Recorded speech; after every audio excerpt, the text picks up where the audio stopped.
Bonjour à tous, Guns et Fenut, bienvenue sur But Football Club pour notre talk show hebdomadaire sur l'OL. On va commencer par les recommandations promotionnelles d'usage parce que c'est important pour nous. Le pouce si vous aimez, la clochette pour vous abonner à nos contenus. Voilà, tout simplement. Alors cette semaine, notre invité a été qualifié de crack par Romain Molina lorsqu'il a évoqué la situation financière lors de la précédente vidéo. On va donc l'appeler Krakao, vu que c'est le surnom qu'il veut prendre. Il est supporter de l'OL, il est aussi actionnaire de l'OL. Et il a été l'un des premiers à appuyer avec pédagogie et clarté sur les dangers de la méthode Textor sur X, mais également dans les vidéos de l'excellent Mika, il faut le dire. Bonjour Malek, ravi de te recevoir pour parler de l'actualité de l'OL, une actualité encore une fois non sportive.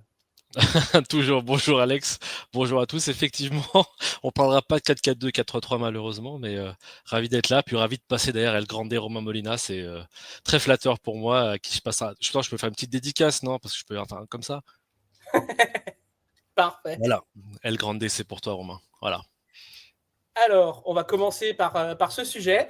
C'est dans l'air du temps depuis quelques jours, et c'était déjà dans l'air du temps, mais c'est officiel depuis ce lundi. John Textor a démissionné de son rôle de président de l'OL et a même quitté le conseil d'administration de Eagle Football Group pour laisser sa place à la présidente d'OL Lyon, Michel Kang. Alors d'abord, pour toi, est-ce que cette décision était inéluctable après l'échec de la DNCG ? Si je charrie un peu, je dirais qu'elle était inéluctable après la première DNCG. Je pense qu'il y a eu quelque chose qui a été compris, c'est qu'aujourd'hui, la DNCG, c'est un régulateur, et comme tout régulateur, il faut ménager simplement la communication, mais également la relation avec. Et je pense qu'il y avait vraiment un peu de bruit avec John Textor, quand bien même il y avait des réunions informelles. Bon, moi, je ne connais pas la consistance, mais l'idée, je pense, ça a été d'assainir un peu les choses avec quelqu'un d'un peu plus neutre, quelqu'un d'un peu plus tiers à ce rapport. Il fallait en fait simplement écarter John Textor parce qu'aujourd'hui, le message ne passe plus avec la DNCG. Ça, on peut le voir, on peut l'imaginer également. Il fallait aussi peut-être montrer à la DNCG qu'on coupait avec une certaine manière de parler des faits financiers, parler du club. Donc voilà, c'était inéluctable. Moi, je te charrie, je te dirais avant, il lui fallu peut-être le faire plus tôt, mais inéluctable parce qu'aujourd'hui, je On va pense manquer de temps que aujourd'hui. exactement. On risque de manquer de temps à cause de ça, justement. C'est mon point, c'était de dire qu'aujourd'hui on est en appel, donc on est dans une situation très compliquée, très délicate, et qu'en fait, certains diront mieux vaut tard que jamais. Là, on est très tard tout de même. On est très tard. Il lui fallut peut-être le faire un peu plus tôt et préparer la première instance proprement, peut-être même en amont, dès janvier, préparer une belle relation avec la DNCG. Voilà. Là, on est dans une situation un peu catastrophe. Il faut pas le nier, il faut pas l'éclipser. On est dans une gestion de crise et on manœuvre dans la crise parce que la crise, si on fait un peu de gestion de crise, la seule manière de la gérer, en fait, c'est de la prévenir. Et c'est de la prévenir avec des schémas à mettre en place et exécuter. Aujourd'hui, force est de constater qu'il n'y en avait pas et qu'on a trouvé une solution qui est Michel Kang et Michael Gerlinger, et qu'on a un duo, en tout cas, de fortune, un très bon duo de fortune, mais qui va devoir manœuvrer en crise. Justement, là, tu viens de le glisser. On a aussi profité de l'occasion dans le communiqué de lundi au niveau de l'OL pour officialiser le transfert en directeur général de Michel Gerlinger, qui était directeur général du groupe Eagle, mais qui passe simplement pour Eagle Football Group, donc aujourd'hui, qui était là, qui occupait officieusement le poste depuis la mise à l'écart de Laurent Prudhomme. Alors pour toi, est-ce que tu penses que ça peut être le ticket gagnant ? Et est-ce que c'est le bon choix pour passer la DNCG fédérale, compte tenu du peu de temps de préparation qui serait, on va dire, à mi-juillet, donc de 3 semaines. 3 semaines au bas mot. Là, la fin de ta question amène un élément de réponse. On a essayé de trouver des gens disponibles et compétents qui connaissent tant le club que la situation du club et qui pourraient être amenés à parler de ça en connaissance de cause. Pas beaucoup de monde en fait. Michel Kang est un excellent profil en tant que CEO, mais Michael Gerlinger en tant que DG, DG en tout cas c'est quelqu'un qui est très bon en administratif et le juridique. Je sais que c'est un brillant juriste. Et en droit du sport notamment. Donc il n'y aura pas de problème à être, je vais être trivial, sérieux devant une instance. On est à ce niveau-là. Je pense qu'on est à ce niveau-là de compétence aujourd'hui. Il faut arriver avec des gens qui savent parler d'un plan, en parler clairement, comprendre aussi les attentes de la DNCG et y répondre. Et les attentes de la DNCG, peut-être qu'on en parlera plus tard, je crois, elles sont assez pragmatiques. C'est du cash, de l'argent et surtout montrer qu'on peut vivre en tant que club. qu'on peut boucler le budget de cette année, probablement, de cette année, pardon, qui vient de se finir, vu qu'aujourd'hui on a passé le 30 juin, mais aussi un budget pour l'année prochaine et voir comment on construit ce budget. Donc il faut venir avec des prévisions, venir avec des choses, avec de l'argent et venir avec je dirais, une belle figure, c'est-à-dire montrer qu'on sera apte et qu'on aura envie d'exécuter le plan. Mais ticket gagnant, c'est quand même assez tôt et impossible à prévoir, hein, in fine, mais on a un duo qui peut être en mesure de faire mieux que John Textor, c'est une évidence. Justement, là, on va passer on va rester sur ce thème-là avec une première citation. J'ai 2 citations à sortir par rapport au changement de gouvernance. La première, c'est celle de John Textor. Salut John. Alors, cette phrase, c'est « J'ai d'excellents partenaires au sein d'Eagle Football Group, des actionnaires qui vont prendre les rênes pour gérer des questions que je n'ai honnêtement pas très bien su gérer en France. » C'est quand même un bel euphémisme pour parler d'un bilan cataclysmique, n'est-ce pas ? Cataclysmique, je pense qu'il y a eu des hauts et des bas avec la DNCG et qu'il a essayé de s'adapter à un moment. Il est rentré, quand on y repense, au début de la saison 2023-2024, comme un bourrin. Il a essayé de montrer patte blanche et je pense que Laurent Prudhomme a beaucoup apporté là-dedans, notamment lorsqu'on a pu faire un mercato en juin 2024 avec la levée de certaines sanctions. Il y avait juste simplement qu'un encadrement, je crois, de masse salariale et d'indemnité de transfert, où je crois que c'était même libéré. Tu me corrigeras, Alex. Hein, oui, c'est c'est toi l'expert en la matière. C'est toi l'expert normalement qui a la chronologie, etc. Alex, je compte sur toi. Mais on a pu faire un mercato en tout cas en 2024 et je pense que Laurent Prudhomme avait pu aider à cela. Je pense que... Et en 2024, ça a été changé a posteriori. Je ne sais pas si tu as vu Oui, je l'ai vu sur le site. En fait, la rétrogradation, elle est apparue après coup, alors qu'on est passé sans mesure la première fois. Peut-être que la DNCG s'est rendu compte qu'elle s'est trompée à l'époque déjà. Je suis méchant. Pour en revenir à la déclaration, effectivement, je pense que John Textor n'a pas saisi les attentes de la DNCG, qui étaient des attentes très pragmatiques. Et je vais prendre un contre-exemple qui est souvent donné et que je trouve très mal à propos lorsqu'on compare John Textor à Valdemar Kita, à Jean-Pierre Caillot, à même Laurent Nicolin, j'allais dire Loulou, paix à son âme. Je vais un peu tuer l'argument. Vous avez ici 3 industriels avec des fortunes qui sont très distinctes, avec une capacité à apporter une garantie très facilement avec un apport en compte courant d'actionnaires, avec du cash bloqué en banque. C'est traçable, les industriels sont connus, on parlera bien sûr des relations avec la LFP et la DNCG qui sont parfois plus accessibles à certains que d'autres, c'est une réalité, mais c'est aussi... ça fait partie du package. Un régulateur, et ça marche dans d'autres circonstances, comme dans les banques, comme dans d'autres industries, vous devez ménager la communication avec le régulateur, vous devez apparaître comme sérieux, vous devez apparaître comme capable de répondre à certaines réglementations, à certaines attentes de ce régulateur. Et si vous ne le montrez pas une première fois, une deuxième fois, mais vous arrivez un petit peu, mais sans plus, et qu'une troisième fois vous n'y arrivez pas, vous arrivez avec ce qu'on appelle un track record et on va vous analyser en tant que tel. Donc si vous n'arrivez pas comme c'est des actionnaires et propriétaires que j'ai mentionnés avec du cash, on va vous regarder avec un œil différent et on va essayer d'expliquer, on va essayer de comprendre, via vos explications, la multipropriété, qu'on va vendre à Botafogo pour amener de l'argent. Vous voyez où je veux en venir, c'est très bancal. Donc sur cette partie, je prends une partie de la phrase qu'il n'a pas très bien su traiter, c'est un euphémisme. Bien sûr, je pense qu'il n'a pas réussi à traiter cela, et je vais aller plus loin, il n'aurait pas dû, ce n'est pas son rôle. Il aurait dû laisser ça à des gens qui sont très compétents au club. Il y a des noms que tu connais mieux que moi, mais moi je pense à certains, par exemple, qui a l'air d'être quelqu'un de très bon. Très fort, très fort dans son boulot. Exactement. En tout cas, je donnerais vraiment les clés à quelqu'un qui parle français d'une part et qui peut comprendre une réglementation, qui peut comprendre l'attente de règles simplement en France. Donc, il ne faut pas oublier cette dimension. Sur l'aspect, j'ai d'excellents partenaires. Bien sûr, les partenaires de John Textor au niveau d'Eagle sont excellents. Mais il faut voir la réalité en face. Ce n'est pas un choix de sa part parce je pense qu'il partait déjà sur l'appel et qu'il a surtout fait en première instance. Il a géré en première instance. Il s'est montré. Il nous a parlé de Botafogo devant la porte de la DNCG. Il était là, il était présent, et il avait géré la DNCG avant, il avait voulu le gérer directement. Donc, ce n'est pas par gaieté de cœur, ce n'est pas dans l'intérêt de je ne sais quoi. Il a été probablement, bien sûr avec toutes les supputations qu'il faut, écarté au profit d'un duo qui présente mieux, tout simplement. Il a aussi d'autres choses. J'ai pas mis la déclaration, mais il a eu plusieurs piques à l'égard de la DNCG. en laissant également entendre qu'il n'avait pas non plus renoncé à l'achat d'un nouveau club anglais pour remplacer Crystal Palace dans sa multipropriété. Alors on en parle souvent en privé, toi et moi. La relance d'un projet de rachat de club anglais pour l'IPO, c'est quelque chose auquel tu croyais pas vraiment. Tu étais très sceptique quand j'en discutais avec toi. Oui, pour deux idées, il faut être pragmatique. La première, c'est il faut avoir de l'argent. Avec quel argent? Souvent, les gens posent la question, avec quel argent? Effectivement, un club de Premier League, ça coûte cher. Et dans la- John Textor a fait une erreur avec Crystal Palace. Et il faut le dire, il n'avait pas des voting rights, donc des droits de vote nécessaires pour prendre toutes les décisions.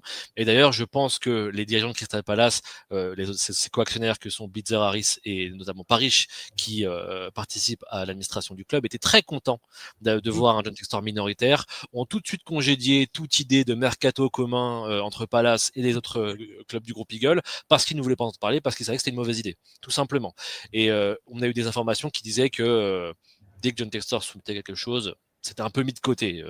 Donc, la seule chose qu'il y a eu, et moi par exemple, je félicite John Textor sur ça, c'est Jake O'Brien, qui a été peut-être l'un des meilleurs coups de mercato qui a été fait par John Textor. Et il faut le souligner, quand les choses sont bien faites, elles sont excellentes parfois chez John Textor, et Jake O'Brien, ça a été le cas. Donc, pour revenir à la question que j'ai oubliée parce que je parle trop, qui était par rapport au rachat d'un club anglais. au rachat. Donc, il y a un manque d'argent très criant. Aujourd'hui, on Ouais. sait très bien que les proceeds, donc l'argent issu de la vente de Palace, ne vont pas aller dans les poches de John Textor, mais en majorité pour le remboursement de la dette Ares, qu'il va probablement, il va probablement y avoir à disposition 40 millions. D'ailleurs, on ne sait pas si c'est au profit de John Textor, si c'est au profit de l'Olympique Lyonnais directement. C'est encore des choses qui sont très floues, il faut le dire. Hein. Il y a beaucoup d'affirmations, mais en fait, il y a peu d'éléments tangibles. Et ça, c'est quelque chose sur lequel je vais insister un peu plus tard, peut-être sur d'autres sujets. On ne sait pas, en fait. Je suis persuadé qu'Arès prend sa part du lion, parce que on voit qu'il y a un déséquilibre dans les relations entre Arès et John Textor, très asymétrique au profit d'Arès aujourd'hui. Donc, l'argent, on ne sait même pas. La surface aujourd'hui financière de John Textor, on peut en douter en tant qu'investisseur Eagle. Et puis, le manque de cible. Aujourd'hui, les clubs de Première Ligue et même de Championship sont tous verrouillés, voire même de troisième division de Ligue 1 pour certains. On a parlé de Sheffield Wednesday. Sheffield Wednesday aujourd'hui, c'est un bourbier sans nom. Et regardez d'autres cibles qui ont été évoqués. Watford, vous avez la famille Pozzo qu'il faut déloger avec 200 millions cash. Et encore, ils n'ont pas vraiment intérêt à vendre. Il y avait une autre cible qui a été évoquée, c'était Everton qui a été congédié. Je crois que Queen's Park Rangers a été évoqué, mais vous avez Lakshmi Mittal, l'actionnariat, c'est aussi à déloger par exemple. Donc, il y a peu de cibles en fait. Il restait plus grand chose sur le marché. Sheffield, ça paraissait le meilleur coup, celui qui a été conseillé à John Textor, mais c'est vrai qu'on en a discuté tous les deux. Sheffield, il y avait un problème. Il y avait un problème de, on va dire, de stade vétuste, d'équipe en difficulté, de peu d'actifs. Moi, je pense quand même qu'il y a quelques actifs offensifs, mais c'était limité à ça. Un coach qui veut partir, t'étais quand même sur un. Après, il y avait une base de fans. Oui, bien sûr, il y a un stade mythique, mais qui est vétuste. Mais il faut être pragmatique. Si tu veux demain avoir un MCO avec qui soit, alors je ne vais pas dire rentable parce que la rentabilité en football c'est très difficile à atteindre, mais en tout cas qui puisse être porteur devant les actionnaires, il faut un club de première ligue bien installé, qui puisse récolter les droits de télé de manière pérenne et également assurer une certaine forme de résultat. J'ai envie de dire le club idéal pour investir, c'est Crystal Palace. Tu vois ce que je veux dire? C'est le club qui est bien géré, qui a un bon track record et qui permet voilà de faire entrer de l'argent et d'avoir une certaine cohérence dans la gestion. Et pour finir sur ce point, Première Ligue, demain, en tout cas, enfin IPO, demain sans club de Première Ligue, ça paraît très compliqué d'attirer des investisseurs. Voilà, un investisseur, il veut deux choses. Il veut qui investir en action. C'est peut-être spéculer sur l'action et choper des dividendes. Alors dans le football, les dividendes c'est très limité, mais ça arrive, notamment avec des clubs de Première Ligue, notamment des clubs qui ont été bien gérés à une époque comme Arsenal, comme d'autres. Et pour la spéculation, la Première Ligue commence parfois, il faut le dire, à ressembler à une ligue fermée. Donc certains prennent position, parce que même en Championship, ça commence à être fermé. Donc on veut avoir sa place dans le top 14, top 15 de Première Ligue. Si on l'a, c'est le cash assuré, entre guillemets. En tout cas, c'est une belle visibilité et c'est des revues de droits télé confortables et sûres, même s'ils ont tendance aujourd'hui à être un peu plus stables, assurés. Et demain, tu prends un club comme Sheffield, tu prends un club de Championship, c'est un club à faire monter en Première Ligue, c'est un club à maintenir en Première Ligue. Donc c'est aussi un investissement. Il y a le cash de départ. On en parlait pour Sheffield. Sheffield, peut-être que tu récupères Sheffield pour £1. C'est facile. Et encore, l'actionnaire qui a mis, je crois, qui a une dette d'environ 60 millions de pounds, veut qu'on compense parce qu'il a mis beaucoup d'argent dans le club. Il veut qu'on compense ces 60 millions de pounds. Donc tu es peut-être à 60 millions de pounds et £1. Et puis tu as les coûts de fonctionnement ensuite. C'est énormément d'argent dépensé en salaire. Les salaires en Championship sont compétitifs. En première en top Championship, quand tu as ton parachute doré, on a des salaires de Première Ligue. C'est beaucoup d'argent pour faire fonctionner un club. Il faut être réaliste à un moment.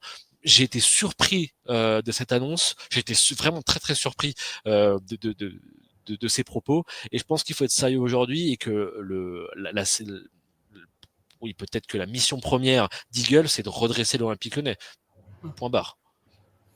On va passer maintenant à la deuxième déclaration. On passe dans l'autre camp, le camp Kang. Alors, cette phrase: je me réjouis de travailler en étroite collaboration avec Michael Gerlinger, l'équipe de direction de l'OL et le conseil d'administration afin de soutenir le club tout au long de la procédure devant la DNCG et au-delà. Alors, on le sait, hein, Michel Kang, elle est là pour assurer avant la DNCG, mais c'est le au-delà qui est intéressant. Pour toi, est-ce qu'elle peut être plus qu'une présidente intérimaire pour l'OL masculin? Tout dépend jusqu'à quand tu dis que c'est de l'intérim. Est-ce que 2 mois c'est de l'intérim? Est-ce que 6 mois c'en est? Est-ce qu'un an ça l'est? Aujourd'hui, Michel Kang, elle arrive pour une mission. Et il faut pas se tromper. La mission, c'est l'appel à la DNCG. Je pense qu'il y a beaucoup de gens qui se projettent derrière et certains ne mesurent pas la difficulté d'une procédure d'appel devant la DNCG et ne mesurent pas aussi les garanties qu'il va falloir apporter pour montrer qu'on peut faire une saison l'année prochaine en Ligue 1. Donc, je pense sincèrement que le club est au courant de cela. D'ailleurs, on a une communication qui est un peu plus, j'allais dire sérieuse, mais également un peu plus ferme et je pense un peu plus tendue parce qu'aujourd'hui, la concentration, elle est sur cet appel à la DNCG et je suis content que le club ne s'y trompe pas.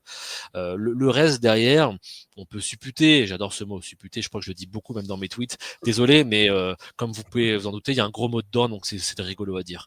Il y a plein de mots comme ça. Donc, pour revenir sur le sujet, parce qu'on va pas parler de mots grossiers, enfin qui ne le sont pas du coup, tu couperas au montage. Non, je déconne. Pas de montage, s'il te plaît. Exactement. Alex m'a dit que je pouvais casser le rythme parfois et je vais le faire. Mais pour revenir sur le sujet, parce que c'est ce qui nous intéresse, donc il ne faut pas se tromper, c'est l'appel DNCG. Derrière, bien sûr, peut-être qu'elle peut être, elle peut rester. Ça a l'air d'être une. Moi, j'aime beaucoup ce management de quelqu'un qui aime déléguer, qui aime mettre une équipe en place et lui donner toute l'attitude pour travailler. J'ai envie de dire que Michel Kang pourrait faire travailler sur 2 clubs comme cela, il n'y aurait pas de problème. Aujourd'hui, on a la structure au club pour travailler. On a un Gerlinger qui connaît très bien le football, qui connaît très bien la réflexion juridique, la réflexion administrative qu'il a à avoir pour un club. On a Jean Sudrez qui est là. Mathieu Louis-Jean comme directeur sportif peut travailler sur le recrutement avec une série de recrutement qui marche bien. On a toutes les composantes en cas il peut coordonner le recrutement et j'attends plus là-dessus d'ailleurs que sur autre chose d'un point de vue d'action sportive. C'est un avis personnel. Je sais que certains seraient pas d'accord, mais je trouve excellent sur cette partie recrutement, cette partie réseau. Et la suite de recrutement est aussi, de ce que j'entends et de ce que je peux avoir comme information, excellente. Ils ont des très bons profils qui malheureusement n'ont pas été suivis par le passé. Donc en fait, je m'inquiète peu pour cela. Je m'inquiète peu parce que si on arrive à avoir cette gestion cohérente avec une délégation, pas maximale, mais en tout cas majoritaire à cette équipe qui est en place, au club, qui connaît bien le club, voilà, je pense qu'on aura une gestion qui sera très positive. Maintenant, il y a un appel DNCG. Maintenant, il y a une présentation à faire devant la DNCG avec toute une série de garanties financières qu'il faut présenter. C'est un exercice qui est très pragmatique. J'irai pas plus loin que ça. On a vu que toutes les équipes s'affolaient, mais on va y venir justement. Je le disais hier, on en discutait. Un singe avec 300 millions en compte courant d'actionnaires ferait passer DNCG à l'OL.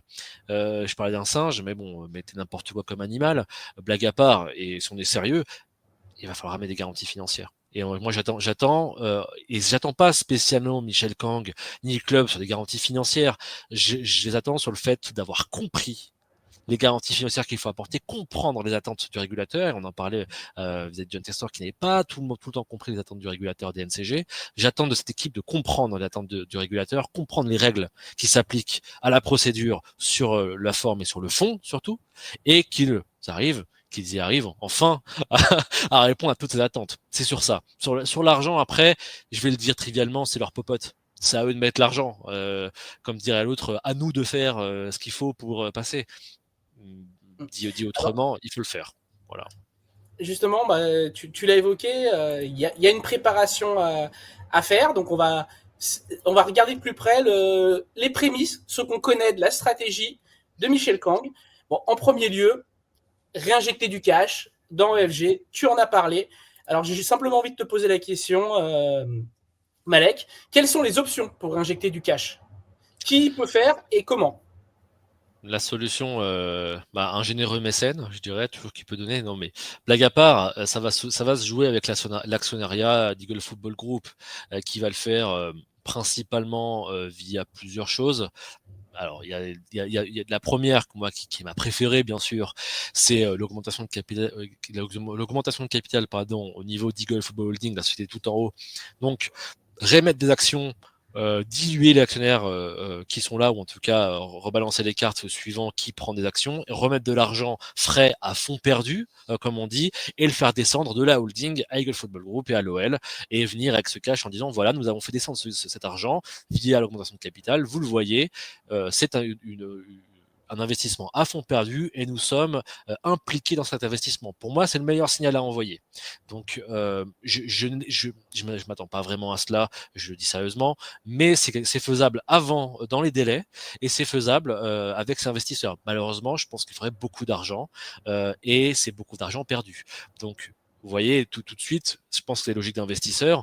On va pas mettre 100 millions, 150 millions comme ça pour injecter. Moi, je le ferais si j'étais milliardaire. J'en parlais avec quelqu'un. Si j'étais milliardaire aujourd'hui, je mettrais 250 millions et je relancerais le club. Mais je ne le suis pas, malheureusement. La deuxième chose qui est d'ailleurs permise qui est en tout cas dite explicitement par l'annexe DNCG LFP FFF, c'est c'est le compte courant bloqué, l'apport en compte courant bloqué, le CCA, le compte courant d'actionnaire, pardon. Laissez-moi, je suis fatigué, c'est la fin de la journée. Compte courant d'actionnaire CCA. Ce que c'est simplement un compte d'actionnaire, donc c'est l'actionnaire qui met de l'argent à disposition et on va le bloquer pour la saison. L'intérêt, c'est que l'argent est bloqué pour le club et qu'on espère se refaire la cerise, même si normalement c'est quand même une source de cash pour le club. Ça peut être quelque chose de privilégié, ça peut être quelque chose à privilégier également parce que ça fait partie des canons qui sont attendus, ça fait partie des choses qui sont pratiquées. On fait moins d'augmentation de capital qu'on fait de CCA, donc je m'attends plutôt à voir ça s'il y a de l'argent qui est injecté. Et la troisième forme, qui est pour moi la plus difficile et la plus risquée, c'est le prêt. Mais le prêt, vous le savez, c'est forcément, faut le rembourser. Il y a une logique de remboursement. Le CCA, il y a une logique. CCA bloqué, une logique quand même de perdre un peu l'argent, même si on sait que généralement, et tu le sais mieux que moi, certains actionnaires le font, mais espèrent remettre de l'argent derrière. Le prêt, il y a des conditions à respecter, il y a un délai, il y a un terme. Il y a des intérêts qu'on va vouloir prendre, c'est toujours et c'est normal pour l'investisseur de prêter avec intérêt. Certains prêtent à 6%, D'autres à avec 19%. d'autres à 19%, mais c'est un pic, c'est un payment in kind. Donc, en payment in kind, moi aussi, je prêterais à 19%, mon cher. Si j'étais payé en action Eagle Football Holdings, blague à part, voilà, on attend, on attend les trois, une préférence pour l'augmentation de capital et ce qui reste d'arriver, un CCA, un compte courant d'actionnaire. C'est comme ça qu'on arrête du cash de la holding à EFG. On pourrait aussi également, pourquoi pas, voir autre chose, voir un apport de Botafogo par exemple qui sera arrivé. Voilà, on pourrait faire bouger la trésorerie, je n'y crois absolument pas. D'ailleurs, je pense que la DNCG attend attend un geste. Je pense qu'elle attend une création. Alors, pas une création de richesse, mais en tout cas une création d'argent injecté dans Eagle Football Group et dans l'OL. Je pense qu'ils attendent un vrai mouvement qui doit être fait avant l'appel, et on insiste là-dessus. C'est dans les règles de l'appel. Toutes ces mesures qu'on veut présenter à la commission d'appel doivent être faites, exécutées, complétées avant, j'allais dire complétées, j'en ai marre de ces anglicismes, giflez-moi si j'en fais, complétées avant la procédure, avant le début de l'appel. Alors là, on va dérouler un peu le projet d'austérité maintenant, qui se met en place doucement. Alors, en premier lieu, purge des gros salaires. Alors, il y a Nemanja Matic dans le lot, il y a aussi Jordan Verretou, qui est OK avec El Arabi. Maintenant, l'OL ne veut pas libérer Jordan Verretou et il y a une petite négociation qui a lieu avec les Qataris. En tout cas, l'objectif de masse salariale présenté à la DNCG, il est connu, il est de 89 millions d'euros. C'est moins ambitieux que celui qu'avait présenté John Textor il y a quelques mois, qui était de 74 millions d'euros. Michel Kang est aussi déterminé à tenir le salary cap à 200 000 euros bruts par mois pour les nouvelles recrues. Alors, c'était déjà prévu comme ça, sauf que John Textor n'allait pas le respecter parce qu'il y avait déjà un Matt Turner qui se profilait à 300 000 par mois. Et pour les nouvelles recrues, les investissements, ça sera raisonné. Alors là, on n'a pas les montants exacts, mais on peut se douter qu'il n'y aura pas de joueurs à 30 millions sous ce projet. Et c'est encore sous réserve que la DNCG, j'ai bien mis entre parenthèses, ne prononce pas autre chose qu'un encadrement de masse salariale et d'indemnité de transfert. Voilà, mais en gros, qu'on soit sur les mêmes demandes que l'ICFC. Enfin, et c'est pas négligeable, on parle d'un nouveau plan social mené sans doute par Chris Malone, on en parlera plus tard. Mais bon, voilà, on a déjà 500 salariés à Dessine, il est probable qu'il y en a 100 qui sont partis et il est probable qu'il y en a encore une bonne partie qui s'en aille. Pour toi, est-ce que ce sont de bonnes mesures pour amorcer le début, je dis bien le début d'un redressement? Oui, mais on aurait dû les faire il y a un an. En fait, un an, on aurait dû avoir en fait ça complété il y a un an, hein, j'entends.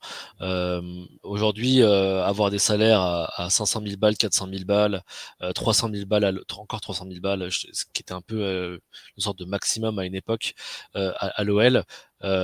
C'est plus possible, en fait, ce n'est plus soutenable. Et je pense qu'il est déraisonné d'avoir à une époque, et j'inclus là-dedans Corentin Tolisso Lacazette, hein, donc comme quoi c'est une vision un peu plus globale à avoir, déraisonné d'avoir des salaires tels. Sur la masse salariale, aujourd'hui, le problème, c'est qu'il y a une contrainte, c'est que tu as une masse salariale qui est haute et qui se dégraisse au rythme, malheureusement, des licenciements, au rythme des dégraissages, et donc qui est parfois indépendante de ta volonté. Ça se prévoit en amont aussi. La gestion de la masse salariale, ça se prévoit en amont. Recruter Matic, c'était une très bonne idée, mais on savait qu'on lui faisait signer un contrat qui était un peu long pour un joueur de cet âge et pour ce montant également, parce qu'il avait signé pour 2 ans et demi. 2 ans et demi, ouais. Ce qui était, on s'était tous regardé un peu en chien de faïence en se disant ouais, 2 ans et demi, ça fait un peu beaucoup à cet âge-là et à ce salaire. Pour moi, c'est un super joueur, mais malheureusement, il ne correspond plus à nos capacités financières. Donc, la masse salariale, c'est un bon cap. 90 millions, 89 millions, c'est pour moi un bon cap qui est tenable. Je pense qu'au-dessous, c'est un peu plus compliqué. Il aurait fallu vraiment faire du restructuring hardcore en termes de masse salariale. Le salary cap à 200 000 balles, ça laisse quand même beaucoup de manœuvres. Ça laisse la possibilité de faire de bons recrutements, d'attirer des joueurs. C'est ce qu'avait Lille au final. Exactement. C'était 180 le plus gros salaire à Lille. Exactement. Toute proportion gardée, s'il y a des recrutements qui sont faits dans les championnats un peu au-dessous de la Ligue 1, voire des clubs qui sont entre guillemets, hein, je le dis, au-dessous de l'OL. T'as aucun joueur belge à ce salaire-là. Hein. Exactement. Voilà, il y a des championnats. Et là, c'est là que le rôle à ce recrutement m'intéresse. On a une super cellule de recrutement, elle va travailler. Si on passe à DNCG, ça sera toujours mon bémol. Si on passe à DNCG, elle va pouvoir travailler et je pense qu'on va avoir de très belles choses. J'ai vraiment confiance en cette cellule pour le coup parce qu'on entend tous des noms, on entend tous des choses et on se dit ah merde, si ça s'était passé, on serait peut-être dans une configuration un peu différente parce qu'ils arrivaient à joindre l'utile à l'agréable. J'entends des très bons joueurs pour des indemnités de transfert et des salaires plutôt intéressants pour le club. Donc voilà, le salary cap, c'est une très bonne idée. 200 000 balles par mois, c'est très haut. C'est au-dessous des 300 000 balles historiques qu'on avait dans la tête. Pour moi, il fallait descendre au-dessus de ces 300 000. 200 000 balles, je pense que derrière, ça doit être réservé à certains joueurs. Maintenant, on va être dans ces logiques. Ce sera nos meilleurs joueurs à 200 000 balles. Et en fait, on va plutôt se situer au-dessous à 150, à 140, à 130 et essayer de maximiser. Et aujourd'hui, c'est cette logique de rationalité, c'est maximiser n'importe quel transfert. Tous nos recrutements, doivent être dans cette logique financière malheureusement, mais on a les gens pour. Et pour le plan social, je suis navré pour les employés parce que je pense qu'il faut toujours rappeler qu'il y a des gens derrière qui malheureusement perdent leur job. Donc je suis navré pour eux. Et c'est une logique malheureusement, et il faut ne jamais oublier la logique ressources humaines, logique management, qui peut avoir un impact sur la gestion des contingents au sein du club, des salariés, j'entends. C'est un environnement de pression, un plan social. C'est un environnement de stress. C'est un environnement aussi parfois d'inquiétude plus que simplement sur le travail, également sur la vie, parce que forcément un manque de salaire, du chômage dans nos contextes économiques, ça a un impact certain sur les gens. Donc ne faut jamais oublier, je pense que c'est très important aujourd'hui à l'OL, tant pour les joueurs que pour le salarié, ne faut pas oublier cette gestion humaine, cette dimension humaine dans le management et remobiliser les troupes. Parce qu'on a besoin de tout le monde. Malheureusement, tous ceux qui vont rester, il va falloir remobiliser. Les joueurs aujourd'hui, je pense qu'on sont très inquiets vis-à-vis de la situation, à raison, mais les salariés également, et on a besoin de très bons salariés en fait pour que le club fonctionne, de l'intendant au directeur général, en passant par la compta et la finance, qui parfois a du mal à payer les choses visiblement. On a besoin de gens. Alex, je t'ai resté impassible, j'adore. C'est bien, t'es un très très bon journaliste. Mais c'est pour ça que je suis là. Donc voilà, donc faut pas oublier, pour finir là-dessus, cette gestion humaine de tous les contingents humains, et parce qu'on va avoir besoin de tout le monde, et il va falloir ménager tout le monde dans cette situation de stress et de crise. L'OL est en crise, il faut le rappeler. On va passer brièvement dans le dernier volet, avant d'entrer vraiment dans le dernier thème. Sur cette question, on va mettre en avant les échéances. Alors, je les ai notées. Juste, je coupe. Ouais. Michel Kang, qui est quand même une businesswoman brillante, il faut le dire, qui vraiment, elle a une histoire c'est marrant parce que c'est la première fois que je vois un storytelling sur une personne en fait qui matche vraiment l'histoire. Elle a vraiment une histoire fabuleuse, mais elle a quand même du flow, il faut le dire à un moment. C'est une super businesswoman, elle est brillante, mais en plus elle a un flow lunettes de soleil. Voilà, ça c'était la petite parenthèse. Cette photo, elle était au Parc des Princes ce jour-là. C'était sur une victoire face au PSG. Parce qu'elle gagne des matchs face au PSG, accessoirement. Alors, donc on va faire le point sur les échéances parce que c'est quand même important. Alors, normalement, on est parti sur un passage en appel devant la FFF pour la mi-juillet. Normalement, parce que l'OL ne communique plus sur la question, la notification est arrivée mardi.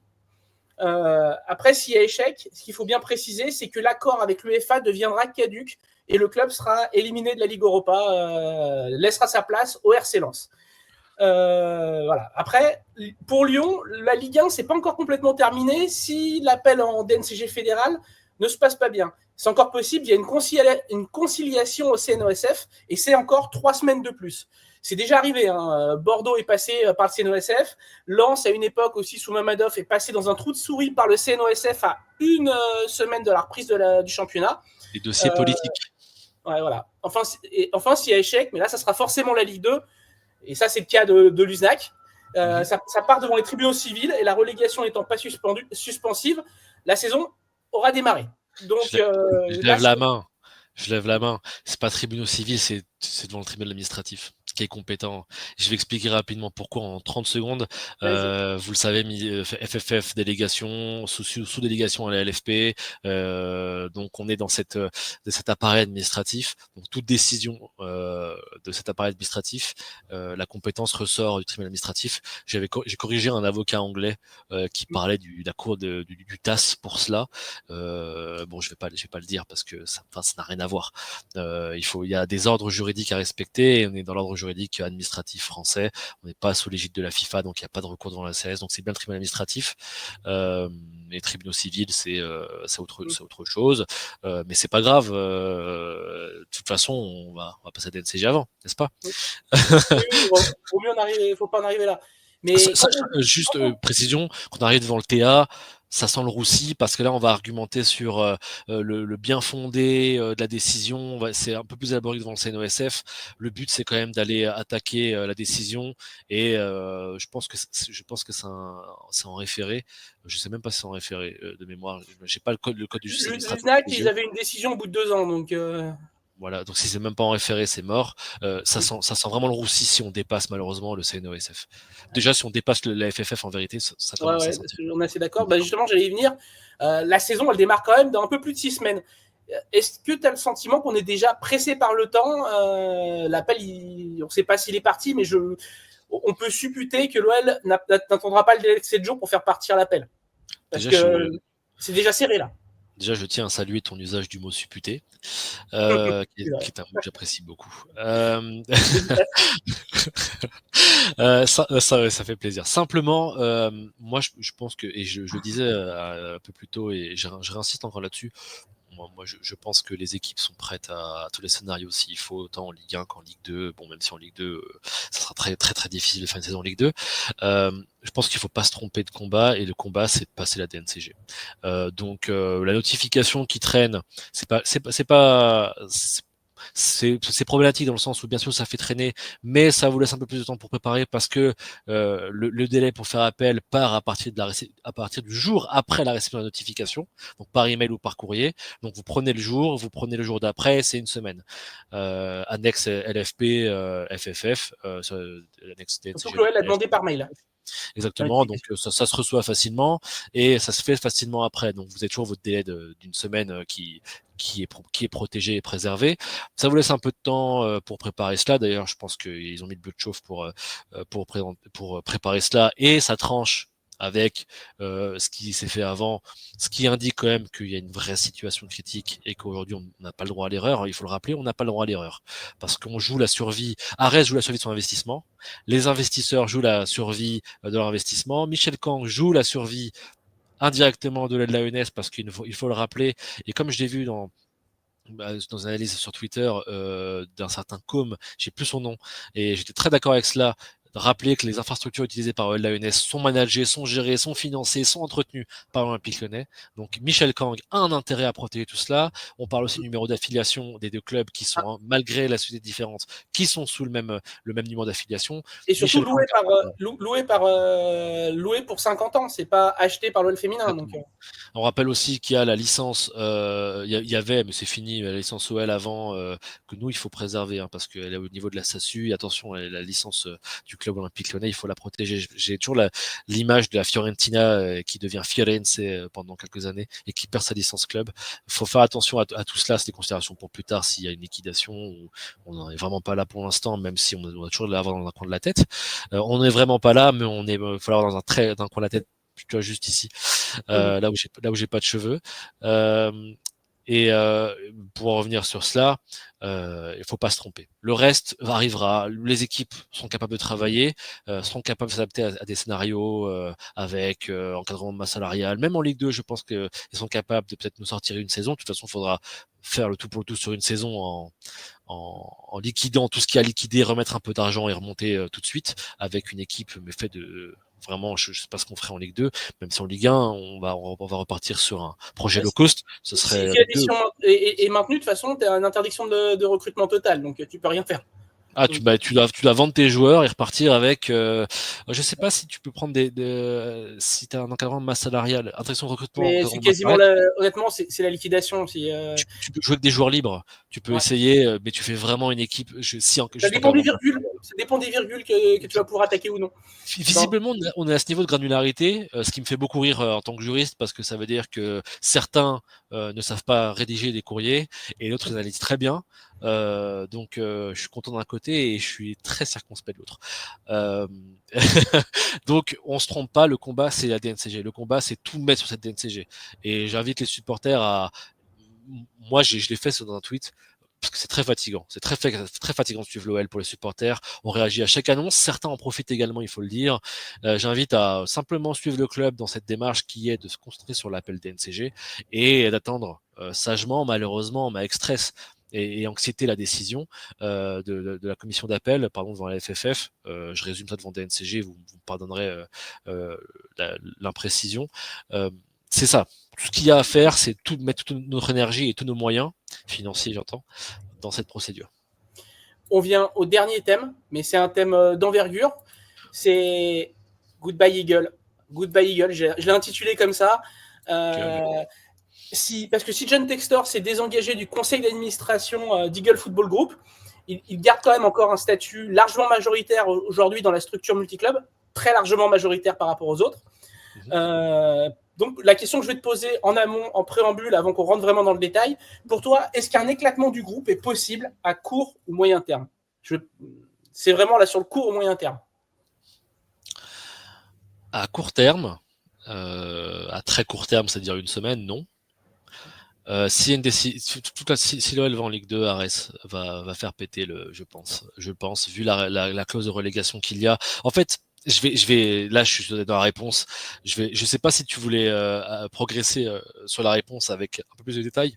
mais je pense qu'il est bien de reprendre certaines choses qui feront comprendre C'est ce beaucoup qu'on de va faire. choses. On va partir sur un schéma. Les gens adorent les schémas. Je voulais pas que tu sois avec ton Véleda en galère parce que je sais que les dessins c'est pas ton fort. Ah non, Voilà. clairement pas, clairement pas. Alors on a travaillé là-dessus. Ouais, c'est pas mal. Ouais, on a bien bossé. Hein. On a bien bossé. Je le découvre en live parce on l'a regardé un petit peu et bon, il fallait tout faire rentrer dans la slide, donc Voilà. on va expliquer cela calmement. Tout Alors d'abord, voilà, je vais juste présenter ce que c'est. C'est un vas-y, schéma tu le fais? normalement de Ah, l'actionnariat. c'est bien ça. Vas-y, attends, je m'assois et Non, non, vas-y, après c'est toi. Mais c'est non, non, non. pour les gens qui. Parce que j'ai pas pu mettre de titre, ça rentrait pas en haut comme fallait tout mettre.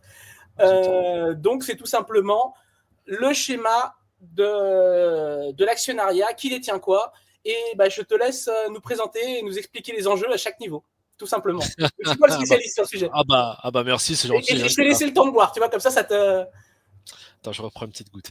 Non, alors, donc je vais expliquer plusieurs choses, mais on va commencer par le haut parce que c'est plus simple. En haut, vous avez cette société qui s'appelle Eagle Football Holdings Limited, qui est en fait ce que j'appelle à chaque fois la holding, c'est cette société. Cette société va avoir plusieurs actionnaires et vous les voyez, vous avez John Textor, Michel Kang et Jean-Pierre Comte notamment, et vous avez également Iconic avec James Dinan et deux autres de ses associés qui vont être actionnaires de cette société. Donc cette holding a également des actionnaires qui vont être soit personnellement, bon je crois qu'il n'y en a pas personnellement, soit via des sociétés, en fait des véhicules. Michel Kang a une société au Delaware, il me semble. Jean-Pierre Comte a un trust, Revocable Trust, un trust révocable, je pourrais vous faire une leçon sur ça, non je déconne. Et John Textor qui est, et là bon moi j'ai un peu de doute, je sais pas si c'est personnellement ou si c'est via une société, mais on va partir du principe que c'est John Textor qui a, alors dans cette holding, 65%. Il y avait des rumeurs de dilution à 55%. Elles sont pas encore confirmées. On C'est reste sur pour la ça qu'on thèse a fait en officielle. rouge. Exactement. Donc voilà, donc vous voyez, vous avez Iconic, vous avez le Mood, vous avez Ares également qui a quelques actions parce que on a remboursé son prêt via un payment in kind, c'est un paiement en nature en anglais. En fait, au lieu de recevoir de l'argent en échange d'un remboursement de son prêt, ils ont reçu des actions Eagle Holding, ce qui est quand même assez contradictoire avec la stratégie d'Ares. Je vous rappelle, Ares dans sa stratégie avec Eagle, c'est prêter de l'argent et je vous laisse la gestion du club. Moi, vous revenez me voir en 2028 pour me rembourser le prêt. Donc Ares est pas très heureux de se faire rembourser via des actions. Ils comptaient pas vraiment dessus, donc ça les embête un peu, même si aujourd'hui avec 5%, ils sont pas dans une logique de gérer, mais ils ont quand même deux personnes dans la holding en tant qu'actionnaire, en tant que director. Attention, en tant qu'actionnaire, ils ont pu mettre deux personnes. Vous avez Mark Affolter et vous avez Jim Miller, deux personnes, Mark Affolter qu'on connaît, Jim Miller un peu moins, mais vous avez quand même deux personnes qui sont là pour vérifier pour la holding. La holding détient, donc cette holding, cette société détient une société qui s'appelle Eagle Football Midco. Midco, c'est une société au milieu.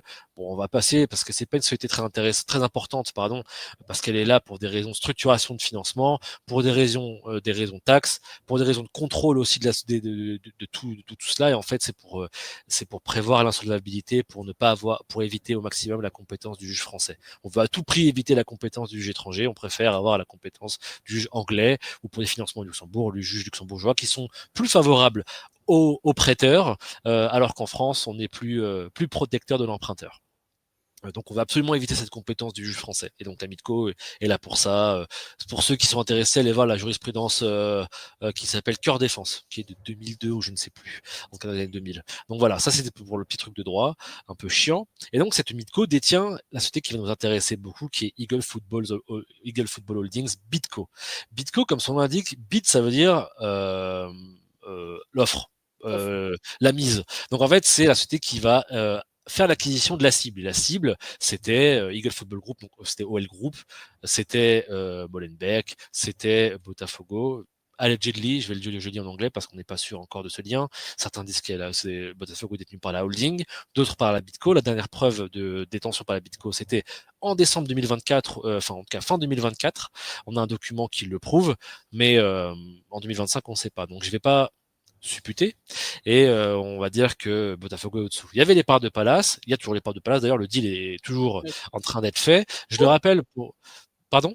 En cours. Le deal est Il encore en est cours. toujours en cours. J'ai vu certains dire que John Textor n'était plus director, donc le deal était fait. Alors je vais expliquer aussi, faire une leçon de droit très rapide. C'est très facile en fait de démissionner d'un job, d'un poste, d'un mandat de directeur. Vous envoyez une lettre généralement au registre de commerce en disant je ne veux plus l'être. Comme c'est un mandat, vous n'êtes pas obligé en fait vous avez la liberté de partir, de vous libérer de ce mandat. Donc c'est plus facile de se libérer de son mandat d'administrateur, mais en tout cas, et je sais que certains ont lié la détention au poste de directeur. C'est vrai, quand vous êtes actionnaire, vous avez le droit à un poste, mais attention, la sortie en tant qu'administrateur ne veut pas dire que vous avez les actions qui ont été transmises. Et vous avez une preuve, c'est que sur le Companies House, sur le registre du commerce anglais, vous avez toujours le gage sur les parts de Palace affiché. Tant qu'il n'est pas, il est toujours écrit outstanding, tant qu'il n'est pas écrit satisfait, donc il faut satisfaire à la charge, on peut être sûr que les actions n'ont pas été transférées à Woody Johnson. Vous avez Molenbeek, moi je vais appeler le RVDM, le RWDM, parce que bon, je suis nostalgique déjà. Et vous avez un petit truc, la FC Florida, on ne sait pas à quoi ça sert, personne ne le sait. Et c'est pas grave. De formation en Floride, il y a que des gamins. Formé plein de joueurs. On a vu des valeurs marchandes. Alors, des tueurs. Exactement. Cette société nous intéresse parce qu'elle détient tous les clubs, donc elle a un pouvoir, en tant qu'actionnaire de OL Group notamment, on va prendre OL Group, elle a un pouvoir de décision sur à peu près tout, en fait, en tant qu'actionnaire, même si la gestion au quotidien est assurée par le conseil d'administration de OL Group. OL Football Group, et donc vous connaissez John Textor, vous avez, je crois, Michel Canquillier, vous avez d'autres personnes comme Mesdames Gottlieb et Lagache, vous avez d'autres monsieur encore dont j'ai oublié le nom, mais qui sont là pour superviser l'activité de OL Group. Et donc cette Bitco, elle a subi beaucoup, comme elle a, j'ai oublié de le rappeler, elle a donc le prêt Ares. Le prêt Ares a été contracté via cette Bitco. C'est elle qui a cette dette Ares techniquement. Et vous avez tous les gages à son niveau. C'est elle qui gage les parts de l'OL, c'est elle qui gage les parts de Molenbeek, c'est elle qui n'a pas gagé les parts de Botafogo parce qu'elles n'y sont pas sur Companies House. C'est quelque chose d'assez marrant. Je dis ça parce qu'il y a un document qui prouve que c'était la volonté de le faire en 2022, de mettre une charge sur les shares. Je me mélange sur les actions Botafogo et finalement ça n'a pas été fait. En tout cas, c'est pas le cas au niveau de la Bitco et c'est pas le cas au niveau d'Eagle, sinon ce serait public. Donc cette Bitco, elle peut décider, elle a un pouvoir de décision parce qu'elle gère tout l'investissement sous-jacent des clubs. Et cette Bitco, elle est donc 2 administrateurs, Mark Affolter et John Textor. Et elle est entre guillemets très surveillée, notamment parce qu'elle a le prêt Ares, donc Ares surveille beaucoup cela, et elle est surveillée, ou en tout cas elle est gérée par John Textor, elle est toujours en tant qu'administrateur tout de même, il l'est toujours. Il peut depuis là prendre des décisions pour tous les clubs. Donc c'est une société très très importante parce qu'elle a les gages, je le résume, les gages, le prêt, et que elle peut prendre toutes les décisions sur le sous-jacent. Et surtout, rappelez-vous, s'il y a une exécution des gages, Ares reprend cette société, va reprendre cette société, va exécuter tous les gages. Et je crois que je vais pas me tromper, il y a un gage sur la Bitco. Je peux regarder rapidement, c'est terrible, hein, je le fais en live. Vous allez sur Companies House, Eagle Football. T'as vu, Alex, on est bien là. Je vérifie parce que vous avez une charge sur effectivement, c'est la débenture. Vous avez une charge, donc Ares récupère la Bitco et tout le reste. Et donc on surveille cela. Et vous avez eu beaucoup de changements. Et le changement il est inclus en fait dans la décision d'ANCG de la fin de l'année. Je vais le supputer, on n'a pas de preuve, mais vous allez me suivre. Donc vous avez une preuve. La preuve tangible, c'est que le 6 mai, on a un changement des articles, des statuts de la société. Les statuts de la société, c'est les règles du jeu de la société, c'est comment on prend les décisions, comment on met un directeur à la société, comment on décide de toutes les décisions importantes au niveau de la société. Les statuts, c'est très très important, c'est les règles du jeu de la société. Et on a cette preuve qu'au 6 mai, ils ont été modifiés. Et la modification est très intéressante parce qu'on voit que déjà les clauses ont été négociées, ce qui sous-tend qu'en fait la négociation a pris un petit peu de temps pour négocier ces statuts et que la décision n'a pas été prise le 6 mai, elle a été prise peut-être. Alors je vais pas. Là, c'est de la supputation. C'est 1 semaine avant, 2 semaines avant, 3 semaines avant. Moi, je pense qu'il y a eu un événement qui a décidé Ares à renégocier ses statuts. C'est la décision de la DNCG. Pourquoi? Parce que vous avez, et ça c'est au terme de la lecture de ces articles, une notion qui est définie, qui s'appelle relegation event, et en gros, on définit comme un event of default, on inclut dans les événements de défaut qui peuvent permettre à Ares d'exécuter des gages, un événement de relégation. Et là, on est bien sûr dans la supputation, mais on imagine que ça concerne Noël, puisqu'il y a la décision de rétrogradation en Ligue 2. Donc, on s'imagine que ça a été déclenché par cela, on peut faire le lien sans être sûr, mais en tout cas, on a la preuve que ça a été inclus dans les statuts. Mais voilà, on peut s'imaginer tout de même que ça a été discuté dès fin 2024 et qu'une concrétisation début mai. Ce qu'on voit aussi, et là, c'est Chris Malone. Et tu as très raison, tu as pris la bonne date. Alex est un génie. Allez, Merci. vous avez la modification des statuts. Dans les statuts, vous avez quelque chose de très important qui permet en fait à Ares nommément, hein, enfin pas nommément, mais qui est défini, et on sait que c'est Ares, de proposer 3 noms de directeurs indépendants. Et dans les 3, il y en a un qui est sélectionné par le board et qui va prendre part au board et donc qui être la 3e personne. On le rappelle, la Bitco, c'est 3 administrateurs maximum. Vous avez donc du coup les votes, c'est à la majorité, donc c'est 2 contre 3. Vous me suivez, vous avez Mark Affolter, Chris Malone qui est arrivé en tant que directeur indépendant. Vous avez techniquement, même s'il est indépendant, un 2 contre 1. On le rappelle, un directeur indépendant, c'est quelqu'un qui administre dans l'intérêt de la société. Et l'intérêt de la société, vous le voyez, c'est de survivre, c'est que ces investissements survivent. Donc, c'est un intérêt indirect, mais aussi très direct, d'Ares, et moins dans celui de John Textor. Donc, vous avez un 2 contre 1 au niveau de la Bitco qui fait que toutes les décisions de la Bitco, aujourd'hui, ne concernent plus Textor. C'est pour ça qu'on parle d'une gestion, aujourd'hui, avec Affolter et Malone, d'un contrôle d'Ares. Sans exécuter les gages, pardon, Ares, en fait, contrôle la Bitco et contrôle tout ce qu'il y a au-dessous. Et donc, peut prendre une décision, peut forcer un administrateur en bas à se retirer, comme on l'a vu dans Eagle Football Group. Voilà. Mais on peut imaginer que c'est cette pression via la rétrogradation qui a enchaîné une négociation avec les statuts, qui a enchaîné la nomination de Chris Malone, rapidement d'ailleurs, concomitamment au changement des statuts. Donc ça, c'est pour l'aspect administratif corporate. Si vous n'avez pas compris, n'hésitez pas à demander à Alex qui vous réexpliquera. Oui, je pense que je peux l'expliquer. Voilà, j'espère que c'était clair en tout cas, parce que c'est très important de comprendre ça. Si vous comprenez ça, vous comprenez l'équilibre des forces entre Ares en tant que prêteur, qui vous voyez une masse informe, mais en fait qui est là pour surveiller son investissement, et John Textor, qui se retrouve aujourd'hui en infériorité numérique au niveau du board en 2 coups. Et le board prend les décisions, sur l'affectation des revenus des sociétés sous-jacentes. Vous avez l'OL Group, Eagle Football Group, je dis l'OL, mais comprenez Eagle Football Group, a une assemblée générale. À l'assemblée générale, qui vient, c'est la Bitco, qui va, par exemple, donner la décharge au directeur, qui va permettre au directeur d'être déchargé. Ça veut dire qu'on vous enlève votre responsabilité en tant qu'administrateur pour l'année passée, et on accepte tous vos faits, tout ce que vous avez fait. Donc l'actionnaire est très important dans ce rôle-là de supervision de sa société sous-jacente.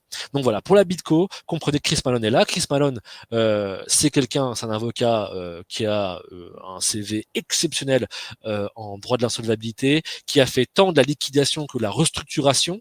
Donc il y a les 2 aspects. L'aspect liquidation, on voit notamment que sur son site internet Chapter 11, c'est vraiment un système de protection au droit américain qui permet de redresser, mais également d'aller liquider. Vous avez, il a participé à des gros dossiers comme WorldCom, Enron, Parmalat, Swissport. C'est un très gros, ce sont des très gros dossiers. Enron et WorldCom, ça a été des scandales qui ont bouleversé le monde des affaires. On peut le dire, lui, c'est vraiment le spécialiste des restructurations du siècle. Parce que les dossiers qu'il a commencé, c'est début des années 2000. Directement, les gros dossiers, il les avait déjà en 2000. Et donc, il a eu des gros dossiers, et donc, il a fait ça 25 ans chez Cadence. Cadence, c'est un des meilleurs cabs au monde, et tenir 25 ans là-bas, c'est que, moi, on verra je crois que je l'ai qualifié de Terminator de cela, mais c'est pour dire que c'est quelqu'un de très solide, quelqu'un de très compétent aussi, qui n'a pas besoin de connaître le football. Il a besoin de savoir lire les chiffres, et il a besoin de savoir restructurer. C'est des gens qui sont très magnanimes, très intelligents, qui savent s'adapter à n'importe quelle industrie, qui savent appliquer des plans à n'importe quelle industrie. Donc football ou pas, peu importe pour lui. Ce qui l'intéresse, c'est les chiffres et voir ce qu'on peut faire. Donc il va s'entourer de gens. On peut imaginer notamment Michael Gerlinger, Jean Sudresse et tout l'état-major au niveau d'Eagle Football Group pour proposer un plan de révélation rapide, et pour proposer surtout des choses pour passer à DNCG. Parce qu'on est dans la gestion un peu plus pratique. On voit Ares aujourd'hui via Chris Malone, une implication quasiment opérationnelle dans les activités d'Eagle Football Group et de l'OL. Et c'est justement ça, en fait, qu'il faut saisir. Retenez qu'il y a un contrôle, il n'est pas direct, puisqu'Ares n'est pas actionnaire, mais en fait vous avez un contrôle quasi direct qui permet en tout cas d'être plus que dans la surveillance. On est vraiment dans la prise de décision au niveau de la Bitco et donc au niveau d'Eagle Football Group in fine. Voilà pour tout cela. Je finis juste par décrire ce qu'il y a au-dessous. Donc Eagle Football Bitco détient Eagle Football Group, anciennement OL Group, qui détient OL SASU, qui est en fait le club de l'OL. Et l'actionnariat, vous le voyez, vous avez la Bitco qui est à 87,7%. Alors, il y a eu des opérations de rachat de titres.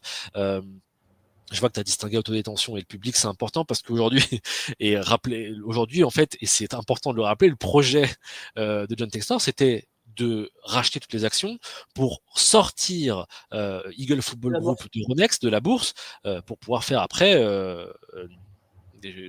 avoir plus de latitude, je vais le dire comme ça, moins de reporting à faire public. Je pense que c'est une plaie d'avoir un reporting aussi lourd à faire d'un point de vue coût et également d'un point de vue disclosure, d'un point de vue ce que tu dois afficher comme chiffre et comme document. Donc vous avez toujours cette autodétention qui est à 6,8 qui a dû bouger entre temps un petit peu. Le public, 3,1% avec certains petits cons qui ont quelques actions par-ci par-là. Ouais, c'est pour ça que je dis petit con. Enfin, je me qualifie de petit con. J'ai quelques actions. Voilà, j'ai pas gagné d'argent. Et vous avez, il faut le rappeler, Allnest, donc la société holding de Jean-Michel Aulas, qui détient toujours des actions, qui a été racheté en partie. Ça a fait scandale un petit moment parce qu'il avait fait bloquer plus de 14 millions pour un rachat d'un tiers de ses actions. Donc vous aviez à l'époque un tiers qui a été racheté. Aujourd'hui, vous avez encore une possession de la part d'Allnest qui, je peux vous l'assurer, regarde du coin de l'œil ce qui se passe, au moins en tant qu'actionnaire d'Eagle Football Group, et plus si affinité. Donc voilà, il faut comprendre tout ça, et vous avez une consolidation de LSASU et de d'autres sociétés au niveau d'Eagle Football Group. Eagle Football Group, ce n'est pas que l'OL, c'est également d'autres sociétés adjacentes, mais l'essentiel, c'est l'OL SASU, c'est le club de football de l'OL. Voilà, pour la structure. Je crois que c'était bien, non? C'est cool d'avoir un structure chart, de pouvoir le faire un peu, parce que voilà. Là, en plus, c'est très clair. Et en plus, on voit les visages, c'est important. Parce que ça donne vraiment... Il y a un repère visuel, c'est très simple pour les gens. On voulait ça simple et c'est nickel. J'ai juste une question à te poser par rapport à ça. Comment tu casses la chaîne qui lie aujourd'hui Bitco et Eagle Football Group? C'est très simple. Tu exécutes les gages. Tu veux dire de Bitco à l'OL ou de Bitco à Holding? J'ai même pas écouté la question là. Non, de Bitco à Eagle Football Group. Donc, pardon. Tu sors l'OL de la multipropriété. Comment tu casses ça? C'est très compliqué. Aujourd'hui, sortir l'OL de la Bitco, c'est très compliqué. D'une part, parce que vous avez le contrôle d'Ares de la Bitco qui ne le sortira pas. Le défi, en fait, se pose plutôt au-dessus. C'est pour ça que je répondais au-dessus et j'ai pas écouté la question. Franchement, petite claque. Simplement, pour sortir l'OL, la chose la meilleure à faire, ce serait déjà de racheter toutes les actions pour s'éviter un conflit d'actionnaires, parce que les minoritaires, il y a tout un pan de protection des actionnaires minoritaires. Donc, quand bien même vous n'avez pas un pouvoir de décision, même si le public se met tous ensemble, vous avez 3%, vous ne pouvez bien sûr pas prendre de décision de la majorité, mais vous avez une préservation de vos droits via certaines règles que je n'ai pas en tête par ailleurs, mais vous avez une protection des intérêts des minoritaires. Et je peux vous garantir que ça peut être très efficace pour empêcher des choses. Donc moi, je rachèterai toutes les actions pour empêcher tout problème. Mais si tu veux sortir aujourd'hui Eagle Football Group de la Bitco, il faut acheter toutes les actions Eagle Football Group détenues par la Bitco. Et ça coûte la bagatelle de l'action aujourd'hui. Regarde, elle est même la regarder comme ça. Action EFG. On est en direct, les amis. Enfin, on n'est pas en direct, mais on va regarder. C'est toujours important. Ce sera demain matin pour en sortir. C'est vrai? C'est parfait. Donc là, j'arrive pas à le trouver, le cours, c'est magnifique, parce que bon, c'est quand tu cherches que tu trouves pas. Il est à 1,86 là. 1,86, mais c'est pas mal. On est remonté. Donc vous faites 1,86 fois le nombre d'actions et vous arrivez, je pense, autour des 320 millions. Je dis de tête. N'hésitez pas à refaire le chiffre et à vérifier ce chiffre. Donc vous êtes à niveau de 320 millions et il faut mettre 320 millions sur la table pour acheter ces actions. Vous pouvez essayer de les négocier, un peu difficile. Négocier cela. Généralement, on va proposer un peu au-dessus pour être sûr de les acheter et de racheter tout également. John Textor avait quasiment soumis nos PA en interview un jour en conférence de presse. Je crois qu'il proposait 3 balles par action. Ça m'avantagerait personnellement. Donc voilà, il faudrait faire ça. La question, et donc je reviens sur ma réponse qui était, Alex, tu peux le dire, une réponse de merde, parce qu'elle répondait pas à la question. La question se pose plutôt en fait sur le fait de couper la holding du reste, parce que c'est tout le raisonnement derrière les financements de LBO. c'est d'avoir une holding qui décide tant qu'elle est là, tant que tout se passe bien, en fait, tant que le prêteur est satisfait.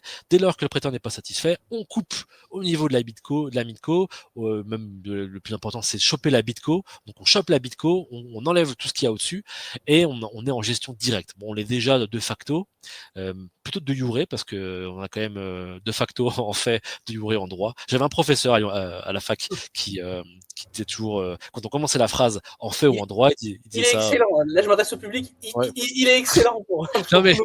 il y a des profs qui vous marquent et quand on essaie d'expliquer un texte de loi et on commençait toujours par cet abus de langage, on disait en fait du coup c'est ça et lui nous coupait non mais en fait ou en droit et on lui répondait bah en droit vu qu'on parle de la règle bah dites en droit alors donc à chaque fois on s'efforçait de dire en droit donc pour revenir à Mister Anecdote elles sont moins drôles que Romain Molina mais attends il faut que je sorte la bouteille comme ça alors folklorique.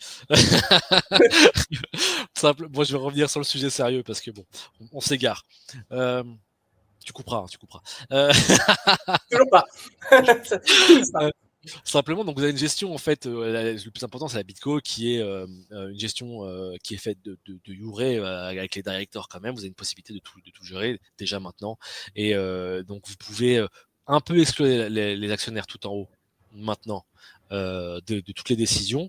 Mais si vous exécutez les gages, vous coupez tout et vous reprenez tout et vous gérez vous-même. Je me suis mis de l'au-dessus, c'est terrible. Franchement, je suis un gros sagouin. Je suis en train de le voir.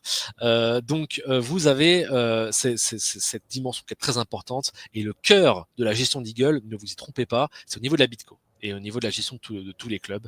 Aujourd'hui, un petit peu moins avec Palace en moins, mais c'est très très important parce que ça l'aide d'un point de vue financement, mais ça l'aide d'un point de vue gouvernance. Et c'est pour ça que Malone est arrivé à Bitco, c'est pour ça qu'on a tous ces mouvements au niveau de la Bitco, c'est pour ça que les statuts sont négociés aussi, que j'invite tout le monde à aller voir, hein, parce que moi je me paluche parfois de les lire, mais allez les voir, c'est public, parfois on comprend rien, si on arrive à comprendre un bout, c'est bien, ça nous permet de comprendre les dynamiques. Je Voilà. confirme. T'as essayé? C'est bien. Ouais, mais le problème, Et il faut des gens comme toi pour vulgariser les choses parce que sinon, pour ceux qui n'ont pas, les codes. Et encore, c'est le problème, c'est qu'on a, là, sur la méthodo, mais on a accès à ces documents qui font référence à d'autres documents et qu'on n'a pas. Donc on n'a pas toute l'image. Parfois on va avoir telle notion, tel élément qu'on aimerait aller faire vérifier ailleurs, qu'on aimerait aller voir. Et malheureusement on peut pas parce que ce sont des documents confidentiels. Donc c'est très frustrant parfois. Pour moi ça l'est. J'aimerais bien avoir accès à tel document transactionnel, à telle notion qui n'est pas définie. En fait on fait référence pour définir une notion, on fait référence à sa définition dans un autre contrat. C'est très filou. C'est fait exprès. Je l'ai fait et parfois les juristes le font aussi par flemme parce qu'on n'a pas envie de remettre la définition. Mais c'est aussi parfois parce qu'on sait que les gages, les charges au UK sont publiques et donc on veut éviter de mettre certaines informations dedans. Donc voilà. Donc pour finir là-dessus sur la Bitco, c'est l'élément central. Retenez que tout mouvement dans la Bitco est très important et qu'il permet d'avoir un vrai impact sur les décisions opérationnelles, et quand je dis opérationnelles, c'est parfois sur les stratégies clubs, sur la stratégie de mercato même, on peut aller jusque-là, des clubs et notamment de l'OL. Voilà. On va passer au dernier slide, mais qui est assez important parce qu'on a mis en rouge Iconic justement pour une raison simple.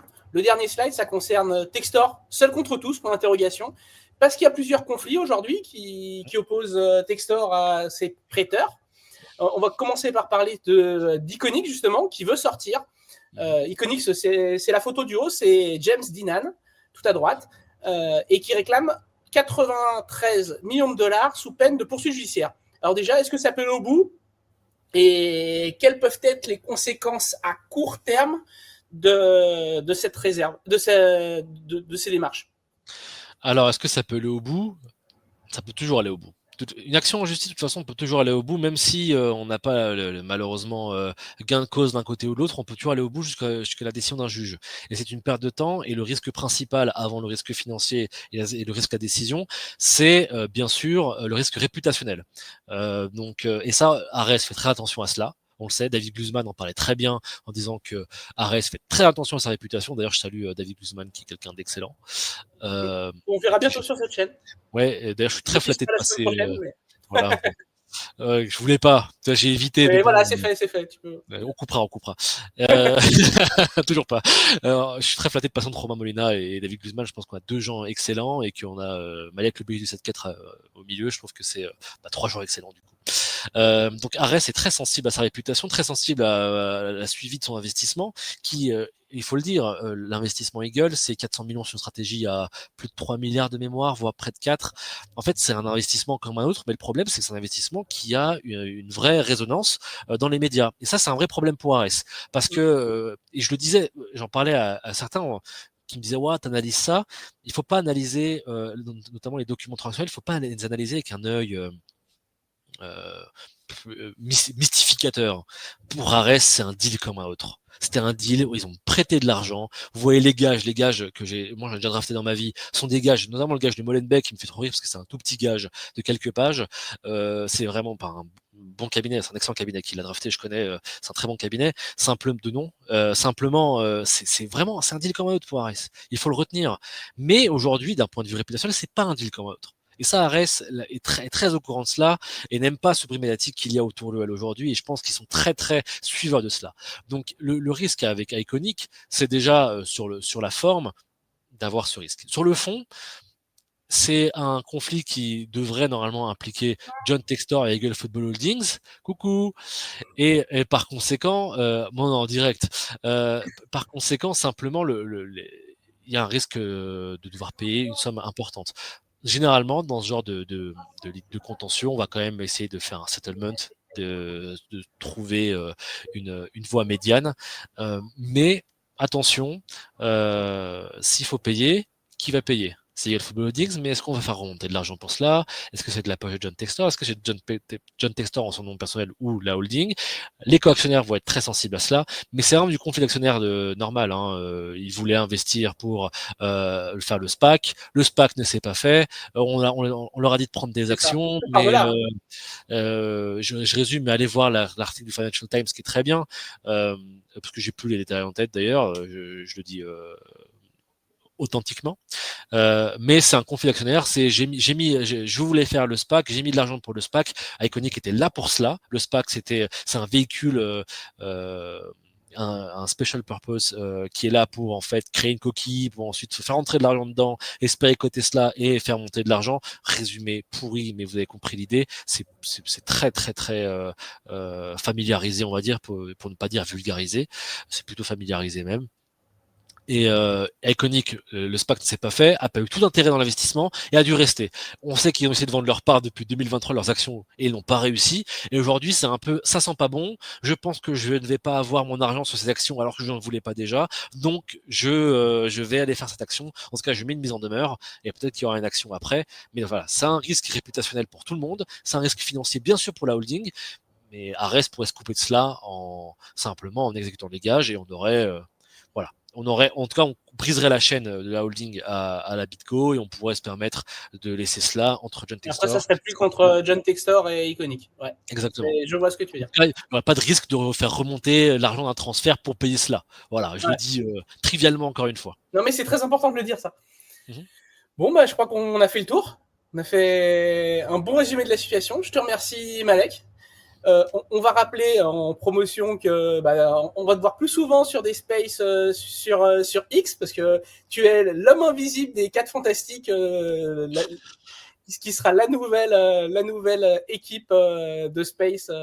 Ouais, le All-Star, voilà. Le All-Star avec Lib, BTF et Mourad, on voulait monter ce petit truc. Bon, moi je vais essayer d'être là, mais on m'appelle l'homme invisible parce que en ce moment, j'ai un peu de mal à être disponible à des heures un peu indues. C'est-à-dire, dès qu'on passe les 20h, 20h30, c'est un peu compliqué. Déjà, là, franchement, je me suis mouillé pour toi, Alex. Mais je te remercie de l'invitation parce que j'étais très content de faire ça avec toi. Je sais que tu te donnes du mal pour comprendre les choses, tu te donnes beaucoup de mal et c'est toujours à saluer parce que c'est pas des sujets faciles. Donc pour revenir sur 4 Fantastiques, oui, on va faire quelques space et voilà, ce sera plutôt dans un mode détendu, essayer d'être sérieux mais en détente. Voilà. Après voilà, moi les promos personnels, tu sais, moi j'ai un compte Twitter, mais mon objectif c'est simplement de suivre l'OL, de suivre mon club. Je vis au gré du club, je vis au gré des mouvements du club. J'essaie aussi d'être un peu être très factuel, donc quand il se passe rien, on essaie de pas trop parler. Je sais qu'aussi il y a beaucoup de gens malheureusement qui ont du mal à comprendre parce que on complexifie les choses et c'est fait volontairement. C'était fait volontairement de complexifier les choses, alors qu'on peut parfois vulgariser pour que les gens comprennent. Euh, donc moi ma mission entre guillemets que je me suis donné ce qui est, bon, avec des tweets quoi et parfois des spaces, simplement de voilà, si je comprends une chose, d'essayer de la rendre accessible à tout le monde et on essaye. Voilà. Et avec Mika, vous le faites très bien. Et comme vous avez justement ces notions d'écho beaucoup plus poussées Je l'ai que pas la dit, majorité. excuse-moi. Mika qui est excellent aussi, voilà. Mais il va me dire non Malek, c'est toi qui es excellent parce qu'à chaque fois on se congratule, c'est-à-dire non je ne prends pas c'est ma tête là. Il y a ma tête en gros. Par contre c'est très frustrant parce qu'on n'a pas le même niveau de cheveux là. Par contre. Ah, mais Euh, moi, c'était juste pour finir sur ce beau maillot, parce que c'est aussi un homme de goût. Un homme de goût, il faut le dire. on me l'avait prêté, je dois avouer, parce que mon premier maillot de l'OL, c'est un maillot continental de la saison 2002-2003, que j'ai encore un S qui me va plus du tout. Et d'ailleurs, j'en parle dans le progrès, j'en parle de ce maillot qui est un maillot pour moi qui a une grosse valeur. Et bon, ce maillot aussi, c'est un maillot exceptionnel qu'on m'a prêté pour la photo. Donc voilà, j'aime beaucoup les maillots. J'ai eu des maillots un peu partout, des maillots un peu bizarres parfois. Mais l'OL, voilà, c'est marrant c'est marrant de le montrer, enfin de parler de ça parce qu'en fait, je crois que je me montre jamais en tant que supporter. On dirait on a le droit de dire des gros mots sur YouTube ou pas? Non. Non, exactement. Donc on dirait un mec un peu foufou mais en vérité, je suis juste un supporter. Moi, à la base, j'aime le foot. Ce que j'aime, c'est analyser les trucs. Et malheureusement, l'OL aujourd'hui, mais aussi hier, hein, et on peut inclure dedans, est dans une dimension plus financière que d'autres clubs, et on se retrouve en fait à analyser des choses qu'on devrait pas analyser en tant que supporter. Et c'est parfois frustrant, et même pour un mec comme moi qui comprend pas mal de choses, je comprends pas tout non plus, très clairement, et je ne peux pas tout prévoir non plus, parce que parfois on me demande est-ce qu'on va passer à DNCG. Bah, si j'ai le dossier en main, je pourrais les pronostiquer, mais je l'ai pas. Je ne l'ai pas. Et je suis pas un insider non plus. Parfois j'ai des infos qu'on me donne, mais moi je les prends tant que c'est pas écrit sur un papier que je peux voir. Moi j'y crois pas. Donc ce travail qu'on fait, Mika, Lorenzo, plein de gens qui sont intéressés à ces questions. C'est un travail de supporter, c'est-à-dire de gens passionnés par le club qui se retrouvent à le faire parce que on est inquiet de la situation du club, qu'on aime le club et qu'aujourd'hui on a vraiment une obsession pour cela parce qu'on a peur pour le club, il faut le rappeler et je suis content de pouvoir le rappeler là. On va finir là-dessus. Je te remercie. Puis bah, nous, la semaine prochaine, donc ça a été un peu ventilé, ça sera David Guzman. Excellent. Et je glisse 10 secondes sur lui. C'est un gars qui est gentil. C'est un gars qui est excellent parce qu'il est deal, il en fait toute la journée, il en fait 30 000 dans la journée, qui connaît très bien la financiarisation du foot, mais la finance de manière générale également. Et c'est un mec qui a une culture foot qui est exceptionnelle parce qu'il faut pas limiter à la culture financière, qui est une culture foot vraiment exceptionnelle. J'échange pas mal avec lui, souvent, et c'est un mec délicieux. Et donc je suis très content qu'il soit là, parce que voilà, c'est vraiment... moi, il pense que je dis ça pour le flatter, je pense, mais ça fait du bien de voir des gens comme ça dans le paysage médiatique. C'est un gars qui connaît le foot, qui connaît la finance, qui peut parler ça de manière parfaite. Et c'est un gars qui travaille aussi, qui à chaque fois on le voit, il a un bout de papier et je trouve ça exceptionnel. Moi, j'aime beaucoup voir un mec qui a travaillé, qui est venu et qui il récite pas parce qu'on voit qu'il est quand même beaucoup d'entrain, mais qui restitue un travail, et une analyse qui a été fournie et ça me plaît. Et je sais que Alex, tu le fais de temps en temps et je salue toujours ces gens qui travaillent, qui donnent du mal pour comprendre et qui essaient de le restituer du mieux qu'ils peuvent. J'en fais partie de ces gens, hein. Je fais toujours du mieux que je peux. J'ai pas du tout la science infuse, très très loin de là. Je peux me gourer, je peux me tromper. J'essaie de pas le faire en m'intéressant au dossier, au document, pardon. Je t'ai vu, je parle beaucoup. On devait finir à 3 minutes et je parle encore. Simplement pour boucler. Donc voilà, David Guzman qui est super. J'en ai profité pour saluer Romain Molina. Voilà, il y a d'autres journalistes aussi autour de la sphère OL. Je pense j'en glisse une pour un de tes confrères, Arnaud Clément, que j'aime beaucoup aussi, qui se donne beaucoup de mal aussi. Et voilà, et toute la sphère youtubeur aussi qui se donne beaucoup de mal parce que le club nous donne nous fait mal. J'allais plutôt, le club nous fait mal, voilà. Bon, bah on va finir là-dessus. Merci à tous et à la semaine prochaine pour la prochaine vidéo.